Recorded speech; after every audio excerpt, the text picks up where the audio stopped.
ठाणे महानगरपालिकेच्या निवडणुकीच्या पार्श्वभूमीवर राजकीय वातावरण तापलेलं असतानाच मनसे आणि शिवसेना ठाकरे गटानं गंभीर आरोप करत खळबळ उडवून दिलेली आहे। महाविकास आघाडीच्या उमेदवारांवर अर्ज मागे घेण्यासाठी पोलीस यंत्रणेचा गैरवापर आणि सत्तेचा धाक दाखवला जात असल्याचा आरोप मनसे आणि शिवसेना उद्धव बाळासाहेब ठाकरे पक्षानं केलाय।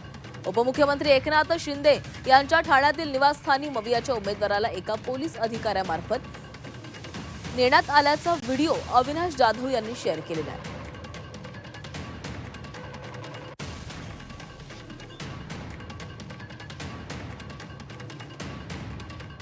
ठाणे महानगरपालिकेच्या निवडणुकीच्या पार्श्वभूमीवर राजकीय वातावरण तापलेलं असतानाच मनसे आणि शिवसेना ठाकरे गटानं गंभीर आरोप करत खळबळ उडवून दिलेली आहे। महाविकास आघाडीच्या उमेदवारांवर अर्ज मागे घेण्यासाठी पोलीस यंत्रणेचा गैरवापर आणि सत्तेचा धाक दाखवला जात असल्याचा आरोप मनसे आणि शिवसेना उद्धव बाळासाहेब ठाकरे पक्षानं केला आहे।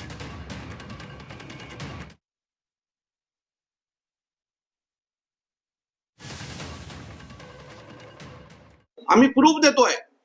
आता याच्यानंतर जर अजून काय प्रूफ हवे असतील निवडणूक आयोगाला तेही मागा, तेही द्यायला तयार आहोत। पण हा सरळ प्रूफ आहे की एकनाथ शिंदेच्या घरी एक पोलीस अधिकारी हे आमच्या उमेदवाराला घेऊन गेलेले आहेत आणि त्यानंतर त्यांनी जाऊन अर्ज पाठी घेतलेला आहे। याचा देखील तुम्ही टाइम मॅच करू शकता की तो त्यांच्या घरी कधी गेला आणि तिकडनं अर्ज पाठी घ्यायला कधी गेला।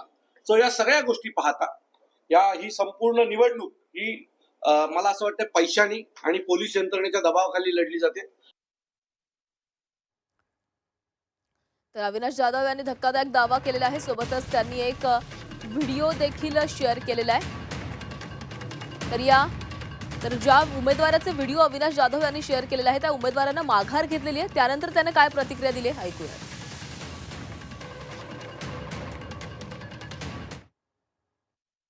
हे सगळे आरोप बिनबुडाचे आहेत।